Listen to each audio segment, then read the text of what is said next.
Today, let's make a gyro, but vegan. To start with, we're going to use a blender and we're going to start making our seitan mixture. So into the blender, we're going to put 4 cloves of garlic. You can use more if you like. My original recipe was for 2. I just like using 4. 1 teaspoon of oregano, 1 teaspoon of cumin or cumin, however it is that you say it, 1 teaspoon of marjoram, 1 teaspoon of rosemary, 1 teaspoon of thyme, some grinds of fresh cracked black pepper, probably about half a teaspoon, 1 tablespoon of tamari or soy sauce, 1 tablespoon of miso. Now this adds a saltiness, but it also adds a really amazing umami flavor. 1 small onion, or, half of a larger onion, chopped into just pieces, and 1 tablespoon of apple cider vinegar. I'm gonna put the lid on. We're gonna take it for a spin. I almost forgot. You want to add about a half cup of water to that, or else your blender's going to have a lot of trouble. Once that's all blended up, let's open it and take a look. We have our lovely slurry. Now what I want to do is just get a bowl and get all this out and into the bowl. I think I've said it before. My biggest complaint about the Vitamix blender is emptying it. It's more of a problem to get everything out. This mixture being really loose isn't so bad. And to our liquid, we're going to add 1 cup of vital wheat gluten and 1/4 cup of chickpea flour. We want to mix that up. Okay, this is looking really, really dry right now, so I think I'm going to need to add more water. I have here some more water. I'm just going to do a few tablespoons to 1/4 cup. Don't want to overwater it. It'll turn to soup, and it'll be very, very difficult to get it to come together. See how that's coming together nicely? We just want to get all the dry mixed in. That looks pretty good. And yes, you could put all the water right into the blender, but I like to use just enough water to get the blend going and then add more if needed once I'm actually doing the mixing process. That way I don't overwater. And now I'm just going to get this out onto my board here and I'm going to start kneading it. Now, it doesn't need to be kneaded a lot. Really what I'm doing is mixing it all together, just making sure it's homogeneous. And I'm literally just pushing it out, flipping it over onto itself, and smooshing it out onto the board. Kind of like the way I do bread dough.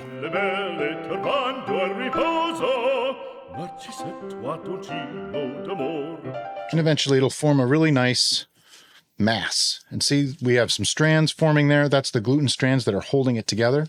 And then what I want to do is form that into as solid a ball as I can. And remember, this is simulating gyro meat, so you want to be able to slice it. So there's our mass. Let me go grab some tin foil and some parchment paper, and I'll be right back. When it comes to your tin foil and parchment paper size, you probably want more than you think you need. And there's a reason for that. We want to be able to really cover this up. We want it to be fully encased in both the parchment paper and the tin foil.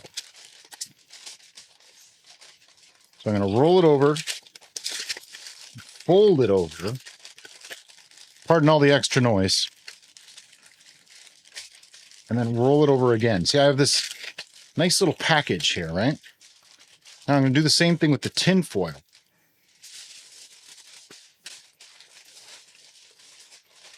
Roll it, fold it,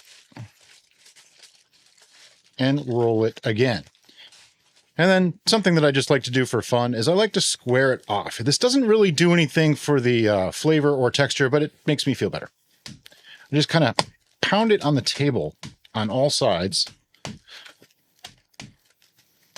until it forms like a solid block. Something like that. You want it to be fairly tight in there so that it doesn't expand too much. That's the whole point behind wrapping it up, is you do not want this to expand.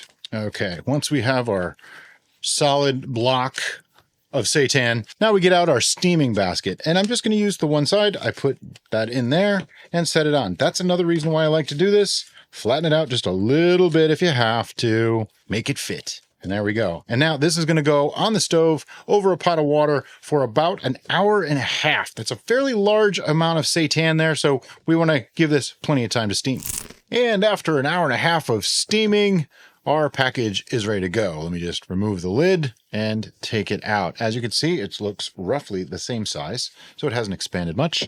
And it's very, very hot, so I'm going to try to use gloves to open it here. There we go. I really wish you could smell this right now because it's pretty amazing in here. All those herbs and seasonings really do a huge deal to make this smell and taste amazing. I just want to cut a little slice off just to show you what kind of texture we're looking at here. Notice how, ooh, it's hot. Notice how tender that is. And if we look, it did expand a little bit, but not too much. Just going to cut this in half. Take a little taste. Great flavor, great texture for the intended purpose, which is a gyro. So let's get on to the next phase. Okay, so we want to make this into a gyro. Really simple. I'm just going to take some tomato. And as always, you got to cut those ends off. And those are chef snacks. See? Chef snack. And then I want a couple of nice slices of tomato. Maybe just 2. Then we take our lettuce.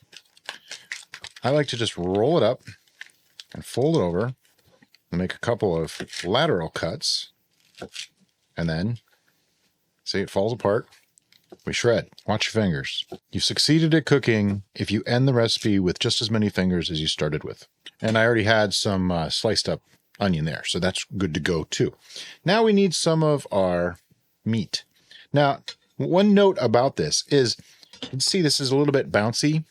Now, if you left this in the fridge overnight, that bounciness would go away. It would firm up. But in the essence of making a video, I want to show you guys this. So I'm going to cut it now. Whoops. Get back here. Let's do 4. This is going to be one well-stuffed pita. First thing I want to do is take our pita just like that. This happens to be just a whole wheat pita.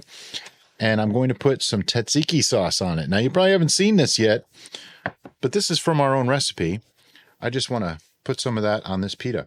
I mean, you know, don't be prissy about it. You can put a lot of this sauce on there. Take our meat, drop that on there. Maybe 4 slices was a little aggressive, but it's okay. We'll make it work. Then tomatoes, some onion.